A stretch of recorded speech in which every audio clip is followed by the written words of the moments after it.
శివాలు లేస్తాయి. Hello everyone, welcome back to our channel cinematic world and this is Shiva. OG USA storm continue అయితానే ఉంది. క్రిష్ అలా ఎందుకు అన్నాడు? SM29 క్రేజీ ఆస్పెక్ట్ ఏంటి? కొత్తలో ఒక కుమ్ముడు ఎక్కడి వరకు వచ్చింది? ఓజీకి వస్తున్న ఆఫర్స్ ఏంటి? ఇవన్నీ మాట్లాడుకుందాం. మరి జర మన ఛానల్లో కంటెంట్ నచ్చితే లైక్, షేర్ అండ్ సబ్స్క్రైబ్ చేసుకోండి ప్లీజ్. ఓజీ యూఎస్ఏలో కుమ్ముతానే ఉంది, హైప్ పెరుగుతానే ఉంది. నిన్న వచ్చిన బర్త్డే గ్లిమ్స్తో కొంచెం అండర్ ప్లే చేసి హైప్ తగ్గిద్దాం అనుకున్నారు, బట్ అది కూడా బ్యాంగర్ అయింది. నువ్వు ఇవ్వకపోయినా నేను తీసుకుంటాను. 4.8 మిలియన్ వ్యూస్ అండ్ 3,94,000 లైక్స్తో సెన్సేషనల్ రెస్పాన్స్ తెచ్చుకుంది. ఇదిలా ఉండగా యూఎస్ఏ ప్రీసేల్స్ ఇవాటితో $863K రీచ్ అయ్యి ఏ మాత్రం స్లో అవ్వకుండా సాలిడ్గా వెళ్తుంది. ఇంకా 20 డేస్ ఉంది ప్రీమియర్స్కి. Massive records on the way. తర్వాత SM29, ఇది ఎపిక్ మైల్ స్టోన్ అండ్ ఎవ్వరు ఊహించని సంచలనం అవ్వబోతుంది. నిన్న జక్కన్న కెన్యా మినిస్టర్ని కలిశాడు స్టోరీ డిస్కషన్ కోసం అండ్ సినిమాని 120 కంట్రీస్కి పైగా రిలీజ్ చేసే ప్లాన్లో ఉన్నారు.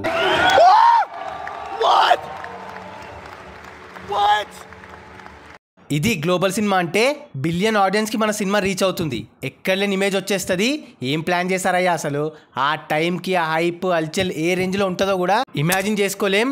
ఆ విజువల్ మైండ్లో కూడా రావట్లే. ఆ లెవెల్ ఎక్స్ట్రీమ్లో ఉంది.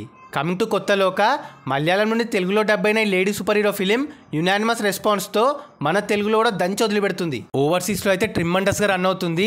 6 డేస్లో కేరళలో 26.2 కోట్ల గ్రాస్, తెలుగు స్టేట్స్లో 5.06 కోట్లు, Karnataka and rest of India కలిపి 13.3 కోట్ల గ్రాస్ అండ్ ఓవర్సీస్లో 48.7 కోట్లు. సో టోటల్ వరల్డ్ వైడ్గా 43 కోట్ల షేర్ అండ్ 93.26 కోట్ల గ్రాస్తో మస్తు రన్ అవుతుంది. పక్కా రేపటితో 100 కోట్లు దాటేస్తుంది. Pure content block buster.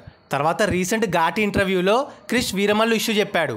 యాక్చువల్గా తన వర్షనే వేరు. ఢిల్లీ దర్బార్లో చాలా రోజులు షూట్ చేశాం. పవన్ కళ్యాణ్ గారికి కూడా నచ్చింది. ఫైట్ సీక్వెన్సెస్ కూడా చాలా స్పెషల్గా ప్లాన్ చేసుకున్నాం.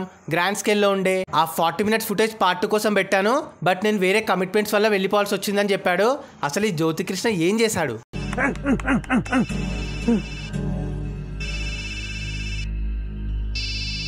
ఇదే స్టోరీని సీక్వెన్సెస్ని క్రిస్తో డిస్కస్ చేసి చేయాల్సింది. సెకండ్ హాఫ్ ఏం చేశారయ్యా? ఎనీవే పీడకలే అది. ఎలాగో సెకండ్ పార్ట్ రాదా బొక్కకి. Coming to OG Nizam offers. నైజాంలో సినిమాకి 50 కోట్ల బిజినెస్ ఆఫర్స్ వస్తున్నాయి. ఇంకెక్కువే. ఆ హైప్కి రేంజ్కి 70 కోట్లు ఇచ్చినా తక్కువే. ఫస్ట్ డేనే 50% రికవర్ అయిపోద్ది. మరి 50 crore 60 crore అనేది ఇంకొన్ని రోజుల్లో తెలిసిపోద్ది. అండ్ లిటిల్ ఆర్ట్స్ ఇవాళ స్టూడెంట్స్కి ఫ్రీ ప్రీమియర్స్ చేశారు అండ్ కొన్ని చోట్ల గట్టిగా షోస్ పడ్డాయి. సూపర్ రెస్పాన్స్ వస్తుంది. బాగా ఎంజాయ్ చేసాం చాలా రోజుల తర్వాత అని అంటున్నారు. చూసి మనం కూడా రివ్యూ పెడదాం. అండ్ తర్వాత సుందరాకాండ హిట్టా ఫట్టా. మంచి డీసెంట్ టాక్ తెచ్చుకున్న నారా రోహిత్ బాగానే గుంజుకొచ్చిన వినాయక చవితి బిజీ అండ్ తక్కువ హైప్ వల్ల ఫస్ట్ వీక్ అయ్యాక తెలుగు స్టేట్స్లో 1.84 కోట్ల షేర్ అండ్ 24 కోట్ల గ్రాస్ కలెక్ట్ చేసింది. ఇంకా rest of India and overseas కలిపి 73 లక్షల షేర్తో టోటల్ వరల్డ్ వైడ్గా 2.57 కోట్ల షేర్ అండ్ 5.2 కోట్ల గ్రాస్ వసూలు చేసింది. బ్రేక్ ఈవెన్ టార్గెట్ 3.5 కోట్లు, అంటే ఇంకా 1 crore వరకు షేర్ కలెక్ట్ చేస్తే హిట్. సో రన్ అయిపోయినట్టే. యావరేజ్ బడ్జెట్తో ఎండ్ అయింది. మంచి ఎంటర్టైనర్ సినిమా. చూడకపోయి ఉంటే ఒక లుక్ వేయండి అట్లీస్ట్ ఓటీటీలో వచ్చాకైనా.